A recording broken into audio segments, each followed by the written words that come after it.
Bonjour. Alors ici, nous avons trois fonctions. La première, f1 de x qui est égal à 2,5x.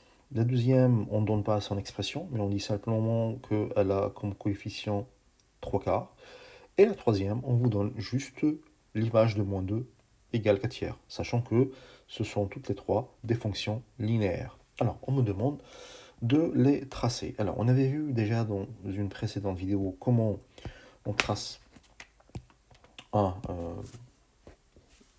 fonction linéaire.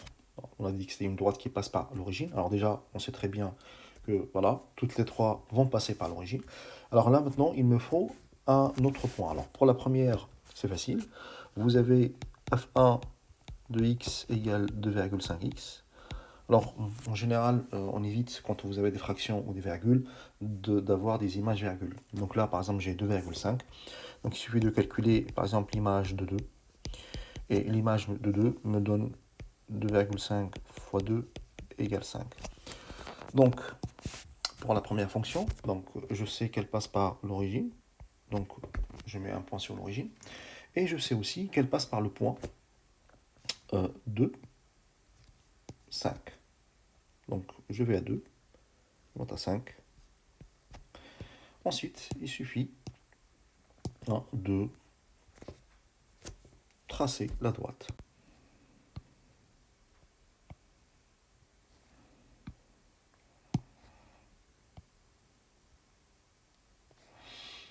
Et voilà. Donc ça, c'était par rapport à la première. Donc maintenant, la deuxième. Alors la deuxième, c'est un petit peu différent parce que la deuxième, on n'a pas l'expression algébrique de la fonction. On sait juste que c'est une fonction linéaire et que selon son coefficient est 3 quarts. Bon, alors, donc je peux trouver son expression, bien évidemment.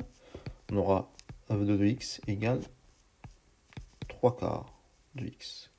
Alors ici, vous avez deux méthodes. Alors, la méthode 1 consiste à trouver l'image d'un point.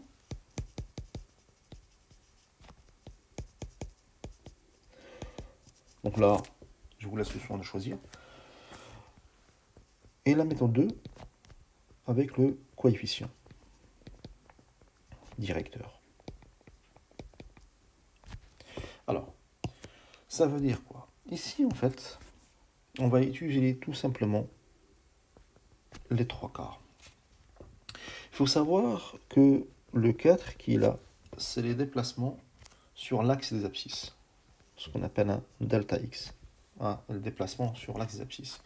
Et le 3 qui est là, c'est les déplacements sur l'axe des ordonnées, ce qu'on appelle un delta y. Alors, tout ça, ça signifie quoi? Ça signifie tout simplement que je vais bouger à partir de l'origine de 4 ronds vers la droite. 1, 2, 3, 4. Ça, c'est mon delta x. Et on va monter de 3. 1, 2, 3. Et je place mon point. Et c'est mon delta y. Ensuite, comme tout à l'heure, il suffit de tracer la droite qui passe par ces deux points.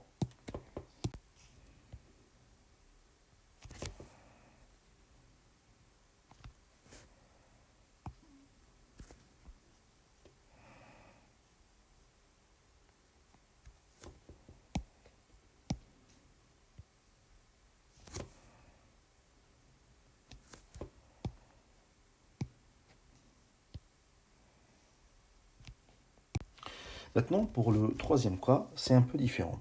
Donc, on vous donne tout simplement que l'image de moins 2 égale 4 tiers, et c'est tout. Alors ici, on va utiliser une des propriétés des fonctions linéaires qu'on avait vues dans l'exercice 2. Ici, une fonction linéaire, il faut savoir que si j'ai f de ax, donc ça c'est égal à a fois f de x si f est une fonction linéaire. Alors, pourquoi je fais ça?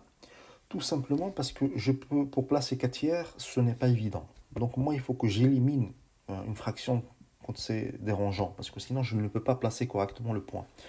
Donc là, puisque j'ai un 3 ici, je dois l'enlever. Donc pour l'enlever, il faut que je multiplie par un multiple de 3. Donc tout simplement, qu'est-ce qu'on va faire? On va calculer l'image de moins 6. Alors moins 6, c'est quoi? C'est 3 fois moins 2. Donc en utilisant la propriété des fonctions linéaires, ça va me donner 3 fois l'image de moins 2. Donc on aura 3 fois 4 tiers qui est égal à 4. Donc on aura l'image de moins 6 égale 4. Donc ça veut dire que euh, pour la troisième droite, elle passe par le point moins 6, 4. Donc au moins 6, 4. Et comme pour les restes, on trace notre droite.